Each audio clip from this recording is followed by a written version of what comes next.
I'm going to show you in this video how to build a 20-foot hoop with a DY20 bender. We've got 3 pieces of 1 3/8 inch top rail tubing, 10 foot 6 inches long. Now I've painted the ends, 2 ends of these pieces. One end is not swagged, the other end is swagged. Those signify the ends that will go in the ground. This other piece will be your center tube.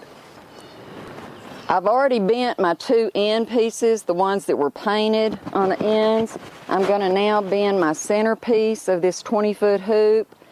Now sometimes you get this tubing, it might have just a slight little bend in it, so you want to check that tubing to make sure it's straight, and this one has just a little bend in it.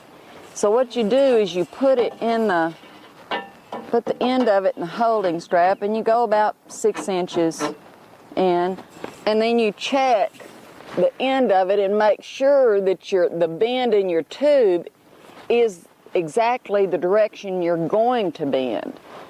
So I've done that, and I've got it in 6 inches. And I'm going to start my bend it all the way. Okay, now I'm going to slide it through. Now you're keeping this tubing level with the table so you don't have it corkscrewed. You go through about 15 inches. Now you can always refer to the PDF instructions on any of these to make sure that you're doing it exactly right and pushing it through exactly right. Okay, I'm going to bend, and I'm going to push it through 15 inches, making sure I'm level, and I'm going to bend.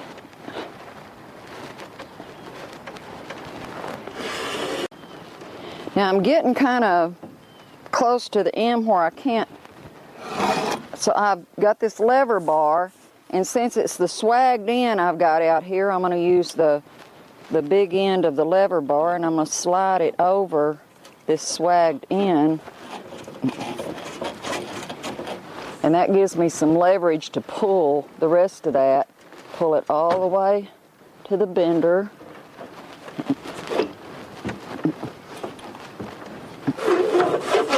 Slide through.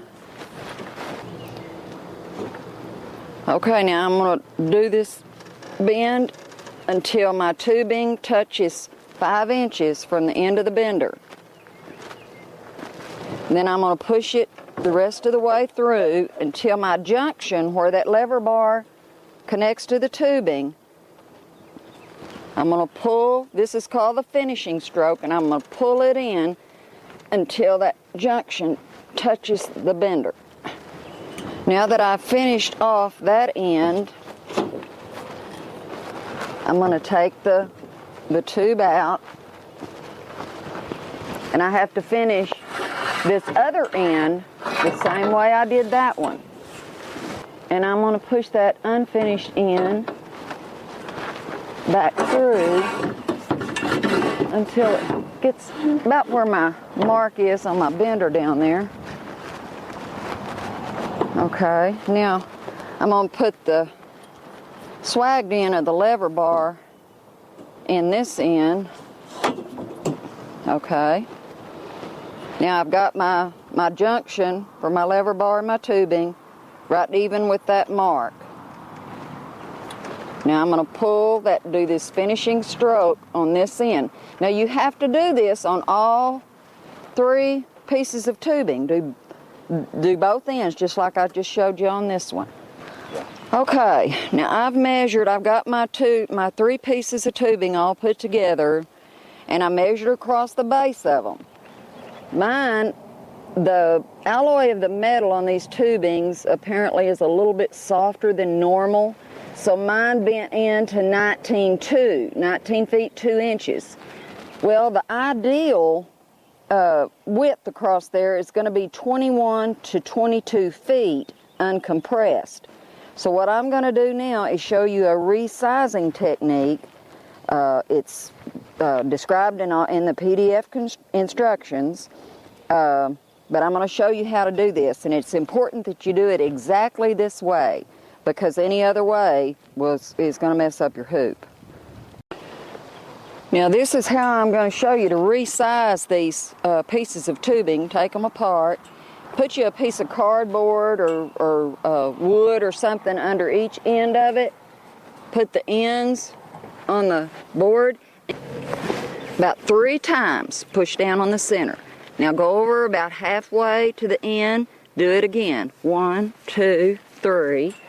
Go to the other end, halfway between the end and the center, 1, 2, 3. Now, take this piece of tubing and move it over here. Okay, I'm going to do the center piece and put it on the board, right in the center, gently. 1, 2, 3. Go this halfway between, 1, 2, 3. Go down here, 1, 2, 3. Okay, now do your other end the same way that I did these two. Now take this end over here, this centerpiece, and put it up against the other one and see that you've got the same thing on both of them. Now I've resized all 3 pieces of tubing, put them back together, measured across the base again. Now I've come up with 21 feet and 2 inches. That's perfect. Anything between 21 feet and 22 feet is just what you want. When you compress that in on your ground stakes, you're going to come up with 20 feet and you've got your hoop. Now that I have the base of my hoops the right distance apart, you got your hoops put together. You need to secure these with the number 10 Tech screw. And just put 1 Tech screw in each.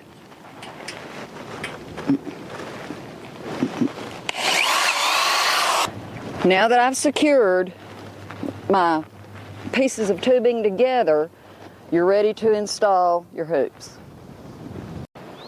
Now if you want a 16-foot hoop, a 16-foot hoop can be made on any of the 20-foot benders. The only thing you have to do is 2 10-foot 6 pieces and 1 5-foot 3 piece. And put them together, bend them exactly the same way.